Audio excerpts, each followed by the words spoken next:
প্রশ্ন করতে চাই, যেদিন ভোট গণনা হয়েছিল কাঠালিয়াতে, সেদিন সেখানে 100 জন সেন্ট্রাল ফোর্স ছিল, 90 জন পাঞ্জাব পুলিশ ছিল, রাজ্য পুলিশ 250 জন ছিল। সন্ধ্যার পরে আইএসএফ এর সমাজ বিরোধীরা চতুর্দিক থেকে ঘিরে ফেলেছিল আপনারই মদতে। তারপরে রাত 8টা থেকে রাত 2টো পর্যন্ত বোমা গুলিদের বাড়িতে কারগিলের যুদ্ধকে হারি মেনে আমানিয়েছিল। সেদিন একজন অ্যাডিশনাল এসপি গুলিবিদ্ধ হয়েছিল, একজন কনস্টেবল গুলিবিদ্ধ হয়েছিল, একজন র্যাবকে অপহরণ করে পশ্চিম কাঠালিয়ার মাঠে তাকে নিয়ে যাওয়া হয়েছিল। কেন? তার বিনিময়ে পুলিশ পাল্টা গুলি চালালে 3 জন আইএসএফ এর ছেলে মারা গিয়েছিল। তারা আমার যতই শত্রু হোক, এই মার্ডারের জন্য দায়ী কে? 3টে ছেলে কেন মারা গেল? কেন আপনি এখানে এই নোংরা খেলা খেললেন?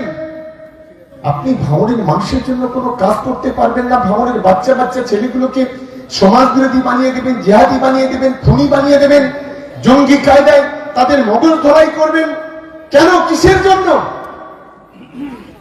আমরা এই জেলার ভূমিপুত্র, এই মাটিতে আমরা জন্মেছি, আমাদের দায় দায়িত্ব দায়বদ্ধতা আছে, গায়ে জ্বালা ধরছে এই কারণে। ভোটে দাঁড়িয়েছি বলে নয়, 2.5 বছর ধরে এই কথাটা আমরা মানুষের কাছে বলে আসছি। এরা নিজেদের ক্ষমতার জন্য, নিজেরা পাওয়ারের জন্য এরা ভাঙড়ের অর্ধেক মানুষকে বলে দিতে পারে, তোর নিজেদের ক্ষমতা এরা ধরে রাখতে চায়। এই ধরনের কাপুরুষেরা আমি তীব্র নিন্দা, তীব্র ধিক্কার জানাচ্ছি। যখন 2 দিন পরে আমি অ্যাডিশনাল এসপি দেখতে গিয়েছিলাম, লোকটা মুসলিম ছিল। আমাকে বললো, এমএলএ সাহেব, আল্লাহ পাক আমাকে যেমন বাঁচিয়েছে, আমাদেরকে বাঁচিয়েছে, আপনাদেরকে বাঁচিয়েছে। আমি বললাম কেন?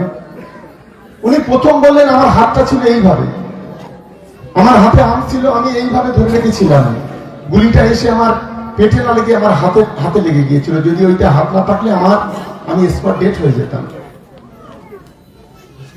আর দ্বিতীয়ত, যখন আমাদের গুলি লাগলো, তখন ওই 90 জন পাঞ্জাব পুলিশ আর 100 জন সেন্ট্রাল পুলিশ পজিশন নিয়ে নিয়েছিল গুলি চালানোর জন্য। তাদের হাতে ছিল অত্যাধুনিক মেশিন গান, তাদের হাতে ছিল AK-46 রাইফেল। বললো, সেদিন যদি ওরা গুলি চালাতো, 3টে নয়, ওর পাশে 2টো সৈন্য দিয়ে 300 জন মানুষ সেদিন ওই কাঠালিয়াতে মারা যেত। কেন করেছিলেন এটা? আমি ভাঙড়ের মানুষের কাছে বলবো, এই প্রশ্ন আপনারা করবেন না, আপনারা জিজ্ঞাসা করবেন না। আপনারা আইএসএফ এ করেন বলে অন্ধ ভক্তের মতো এইগুলো করছেন। হুগলিতে বসে বসে সেখানে উস্কানি দেবে। আপনাদের বলুন, আজকের এই চালদাবেড়িয়ার বেশ কিছু ছেলে আছে, তাদের 2টো, 5টা, 10টা, 20টা, 50টা।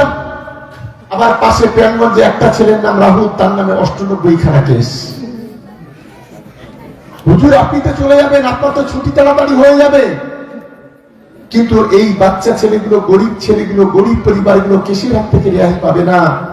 আগামী 10 বছর 20 বছর ধরে কেসটা চালাতে হবে। তাদের ছাগল, মুরগি, হাঁস বিক্রি করে রুটি রুজি, ছেলে মেয়েদের মুখে রুজি কেড়ে নিয়ে তাদেরকে চেষ্টা চালাতে হবে। উকিলের পয়সা দিতে হবে, মৌরির পয়সা দিতে হবে, গাড়ি ভাড়া দিতে হবে।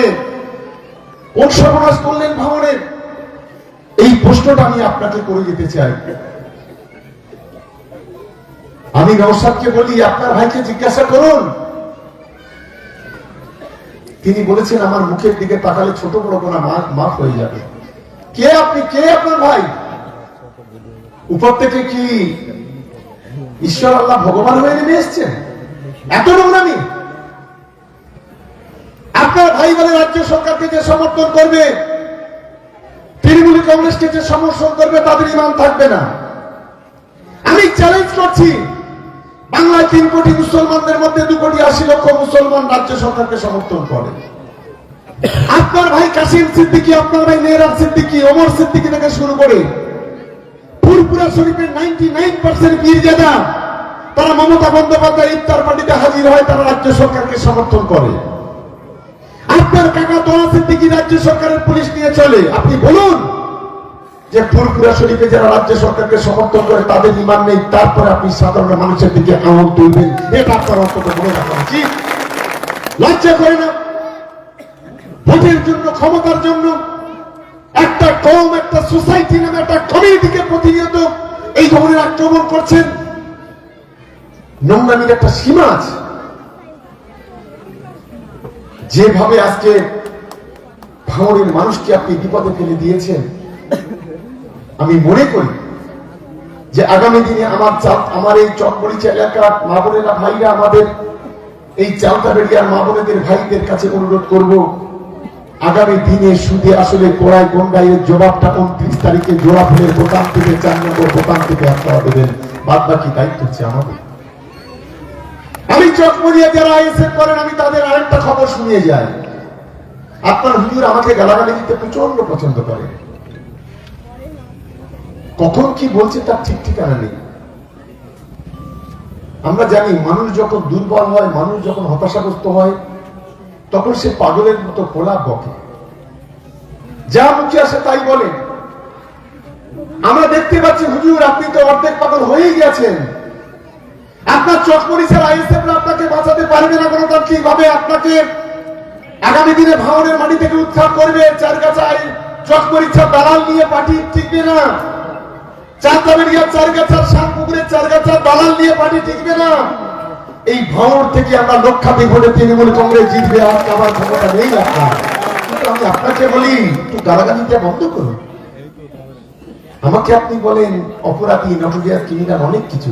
নটোরিয়াস ক্রিমিনাল কারা? যারা কেসের আসামি, কুখ্যাত আসামি, যারা সমাজ বিরোধী, তারা খুনি, তাদেরকে বলা হয়। আমি তো মনোনয়নপত্র জমা দিয়েছি। আমাদের মনোনয়নপত্রে 2টো কলম থাকে। আপনি কত কেসের আসামি তা লিখতে হয়, আর সেই কেসগুলো কি কি। দ্বিতীয় কথা লিখতে হয় আপনার কোনো কনভিকশন হয়েছে কিনা, আপনি কতদিন জেল কেটেছেন, এটা লিখতে হয়। আমার মনোনয়ন পত্রে আছে নীল, মানে আমার রাজনৈতিক জীবনে কোনো কেস নেই। এটাই হচ্ছে আমি আজকে আপনাকে বলে দিই। আমি জীবনে কোনোদিন লোকাবে যাইনি, জেলে যাইনি, পুলিশ আমাকে কোনোদিন ডাকেনি। আর আপনি যে মনোনয়ন পত্র জমা দিয়েছেন, আপনার 17খানা কেস আপনি উল্লেখ করেছেন। তার মধ্যে প্রথম কেসটার নাম ধর্ষণ কেস। এটা শুনে রেখে দিন।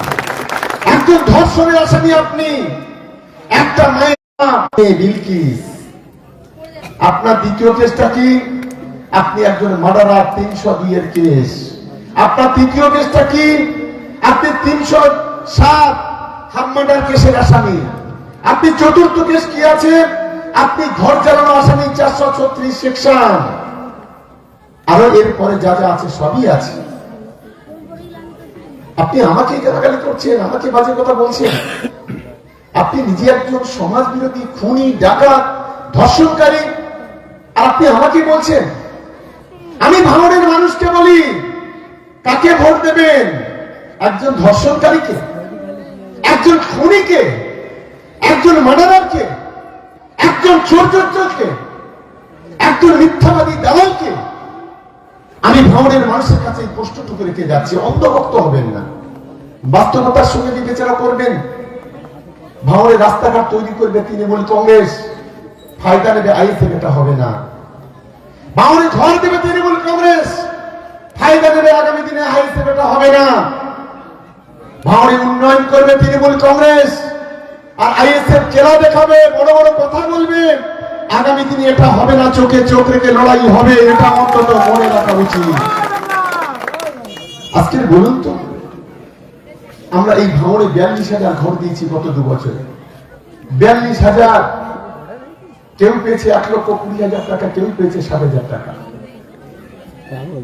আমরা এই ভাঙড়ে গত 2 বছরে 100খানা রাস্তা করেছি। হুজুর আপনি কটা করেছেন? আপনার বিধায়ক কোটা 3 থেকে 3.5 কোটি টাকা কোথায় গেল? আমি যখন 4 মাস আগে প্রশ্ন তুলেছিলাম, আপনি বলেছিলেন যে আমি টাকায় গোটা ভাঙড়ে কি কি করেছি তার খামে করে চিঠির মধ্যে করে পৌঁছে দেবো বাড়িতে বাড়িতে। কিন্তু আপনারা পেয়েছেন? সবাই হাত তুলে জানাবেন। আপনারা পাননি। পিছনে দরজা দিয়ে টাকাগুলো নষ্ট হয়নি তো? ভাঙড়ে বোমা শিল্প খাতে এই টাকা কিছু খরচ হয়নি তো? একটা বোমা শিল্প তো বানিয়ে রেখেছেন এখানে। আপনার নেতাদের বাড়িতে প্রতিদিন বোমা উদ্ধার হচ্ছে, প্রতিদিন বন্দুক উদ্ধার হচ্ছে। 5-6 দিন আগে হাবিবুর বলে একটা ছেলের বাড়িতে 3খানা বন্দুক, 2খানা কার্তুজ উদ্ধার হয়েছে ভোগালী অঞ্চল। তারপরের দিন শেরেগলিয়া শানপুকুর থেকে একজন আইএসএফ এর নেতার বাড়ি থেকে 2খানা বন্দুক, 1খানা, বেশ কয়েকখানা কার্তুজ উদ্ধার হয়েছে। আমি শুনলাম যে আপনি গ্রামে গ্রামে চকমরিচাতে ভালো বোমা সাপ্লাই করেছেন।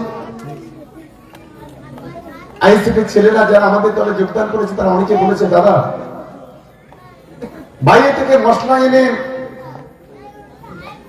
মাঝেরাইতে ওখানে হামান দিয়ে সেগুলো কুচি কুচি করে মশলা করে সেখান থেকে বোমা বেঁধে গোটা ভাঙড়ে সাপ্লাই দিয়েছে। গ্রামে গ্রামে গ্রামে গ্রামে বোমা কোথায় বাঁশ বাগানে আছে, কোথায় লঙ্কা বাগানে পুঁতে রেখেছে, কোথাও বিভিন্ন বাগানে পুঁতে রেখেছে, ঝোপে ঝাড়ে রেখেছে, কেউ কেউ ছাদের উপর রেখেছে। এই ধরনের খবরগুলো আমরা পাচ্ছি। আমি বলছি আপনারা বন্দুক বোমা তৈরি করুন, আপনাদের কাছে বোমা বন্দুক ছাড়া নেই, কিন্তু আমাদের সঙ্গে মানুষ আছে, এটা মনে রাখবেন। মানুষই শেষ কথা বলে, আপনার ওই বোমা বন্দুক শেষ কথা বলে দিন আপনাদের 4টে সমাজ বিরোধী। চকমরিচা গ্রামের আমাদের সকলকে বুঝতে হবে যে গ্রামের যদি উন্নয়ন করতে হয়, আগামী দিনে গরিব মানুষের মাথার উপরে ছাদ, পাকা বাড়ি, আগামী দিনে গ্রামের রাস্তাঘাট, আগামী দিনে পানীয় জল, আগামী যদি গরিব মানুষের বিভিন্ন সুযোগ সুবিধা দিতে হয়, আইএসএফ কিচ্ছু করতে পারবে না। 5 বছর পারেনি, আগামী দিনে পারবে না। তাই আগামী দিনে 4 নম্বর বোতাম টিপে জোড়া ফুলটাকে ভোট মারতে হবে, এটাই সকলের মাথায় রাখা উচিত। বিজেপিকে আমাদের রুখতে হবে, দাঙ্গাবাজকে রুখতে হবে। যে বিজেপি আজকে গোটা দেশ জুড়ে সংখ্যালঘুদের উপর নারকীয় তাণ্ডব চালাচ্ছে, যে বিজেপি আজকের উত্তরপ্রদেশের সংখ্যালঘু গ্রামগুলোকে বুলডোজার দিয়ে ভেঙে দিচ্ছে, যে বিজেপির নেতা এই বাংলাতে বলে আমরা ক্ষমতায় আসলে মুসলমানদের রাস্তায় ছুড়ে ফেলে দেব, মুসলমান মানে জেহাদি, মুসলমান মানে খুনি, মুসলমান মানে সমাজ বিরোধী, মুসলমান মানে অশিক্ষিত, সেই বিজেপিকে রুখতে হবে। বাংলায় যদি মমতা বন্দ্যোপাধ্যায় না থাকে, লক্ষ্মীর ভান্ডার, কন্যাশ্রী, রূপশ্রী বন্ধ হবে। বাংলায় যদি মমতা বন্দ্যোপাধ্যায় না থাকে, খাদ্য সাথী, স্বাস্থ্য সাথী বন্ধ হবে। বাংলায় যদি মমতা বন্দ্যোপাধ্যায় না থাকে, কৃষক বন্ধু বন্ধ হবে, যুব সাথী বন্ধ হবে। বাংলায় যদি মমতা বন্দ্যোপাধ্যায় না থাকে, আজকে ছেলে মেয়েদের 10,000 টাকার মোবাইল কেনা, সবুজ সাথী সাইকেল বন্ধ হবে। মনে রাখবেন, আজ মমতা বন্দ্যোপাধ্যায় আছে বলে বাংলার গরিব মানুষের মুখে হাসি আছে। মমতা বন্দ্যোপাধ্যায় যেদিন না থাকবে, গরিব মানুষের মুখ থেকে হাসিটা চলে যাবে। এটা আমি আজকের এখানে দায়িত্ব নিয়ে আলোচনা করে যাচ্ছি। আইএসএফ এর বন্ধুদের বলি, আইএসএফ এর বন্ধুদের বলি, আপনার হুজুরকে জিজ্ঞাসা করুন না, স্বাধীনতার পরে কংগ্রেসের সরকার, যুক্তফ্রন্টের সরকার, বামফ্রন্টের সরকার দীর্ঘদিন সরকার চালিয়েছে। ফুলপুরা শরীফে কোন সরকার টাকা দিয়েছে? আজ আমাদের সরকার কোটি কোটি টাকা দিয়ে ফুলপুরা শরীফের ট্রাস্ট বানিয়ে উন্নয়ন করেছে। আজকের গাজী বাবার মাজারে কোটি কোটি টাকা দিয়ে সেখানে উন্নয়ন করেছে। ওদিকে পীরতলা মাজার বিষ্ণুপুরে সেখানে কোটি কোটি টাকা দিয়েছে। মুসলমান ভাইদের কবরস্থানের প্রাচীর দেওয়ার জন্য কোটি কোটি টাকা দিয়েছে। মুসলমানদের ঈদগাহ মাঠের জন্য কোটি কোটি টাকা দিয়েছে। আজকের মুসলমান ছেলেরা হজিরামে 3-3টে হজ টাওয়ার নিউ টাউনে তৈরি করেছে। মুসলমান ছেলেরা উচ্চ শিক্ষা শিক্ষিত হবে, তার জন্য আলিয়া বিশ্ববিদ্যালয়। আপনি একজন বিজেপির দালাল। আপনার বিজেপি বাংলাতে কোন কাজটা করেছে? আপনি কোন কাজটা করেছেন? আপনি তো বলেন আমার 1 কোটি টাকা কাঠ পড়াতে লাগে, আমার 30 কোটি টাকা হাতের ধুলো। আপনি বলেন আমার 50-60 কোটি টাকা বছরে রান্না হয়। হুজুর আপনি বলুন তো, 5 বছরে ভাঙড়ের মানুষের জন্য ক কোটি টাকা খরচ করেছে? 5 পয়সা খরচ করেনি। আপনি তো নিয়ে যাবেন, আপনি দিয়ে যাবেন না। 21 থেকে 23 কয়েকশো কোটি টাকা ভাঙড় থেকে নিয়ে গেছে। দিনের বেলা জমিতে ঝান্ডা মেরে রাতের বেলা ডিল করেছে, দিনের বেলা দোকানে তালা মেরে রাতের বেলা ডিল করেছে। সেই টাকা এখান থেকে ব্যাগে ভর্তি করে আপনার কাছে গিয়েছে। খবর আমাদের কাছে আছে, বিভিন্ন সূত্র মারফত আমরা খবর পাই। আপনি ভোটে দাঁড়াবেন, হেরে যাবেন, হুগলিতে উঠবেন, মুসলিম ছেলেগুলো কেস খাবে, মুসলিম ছেলেগুলো মার খাবে, মুসলিম ছেলেগুলো ঘর ছাড়া হবে। বিভিন্ন জায়গায় যেভাবে আপনি ধর্মীয় উস্কানি দিয়ে তাদেরকে যে নোংরা খেলা খেলাচ্ছেন, তাদেরকে কয়েদি বানাচ্ছেন, তাদেরকে আসামি বানাচ্ছেন, এটা অত্যন্ত নক্কাজনক ও নিন্দাজনক বলে মনে করি। চিন্তা করবেন না, ভাঙড় বিধানসভায় কালকের ভোট হলে জিতবো আর 29 তারিখে ভোট হলে জিতবো, এটা খুব দায়িত্ব নিয়ে আসতে বলে যাচ্ছে। প্রতিদিন যারা আইএসএফ করতো বাচ্চা বাচ্চা ছেলেরা তারা বলছে দাদা আমরা তৃণমূল কংগ্রেসে জয়েন করবো, 5 বছর আমাদের ধোকা দিয়েছে। আমি 500 টাকা কাজ করে রোজগার করেছি, 200 টাকা ফেলা খেলেছি, কিন্তু কোনো সম্মান পাইনি। 5 বছর ধরে আমার গ্রামে পাড়ায় কোনো রাস্তার কোনো টিউবওয়েল হয়নি। তাই তো আজকে নিমকুড়িয়ার মতো জায়গায় সেদিন মিটিং করতে গিয়েছি।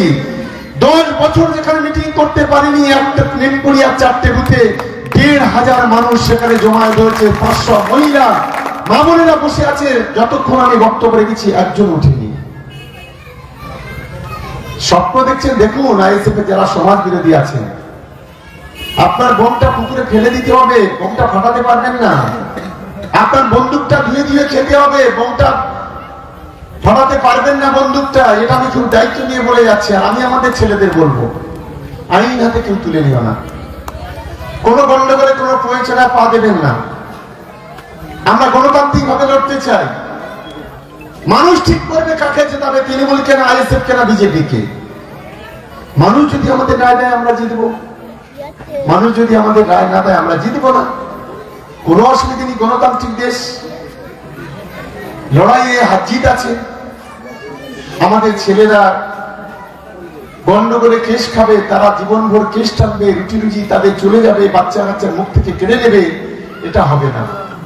আমরা গণতান্ত্রিক ভাবে লড়বো, গণতান্ত্রিক ভাবে ভাঙড়ে জিতবো, এটাই হচ্ছে আমাদের লক্ষ্য, এটাই হচ্ছে আমাদের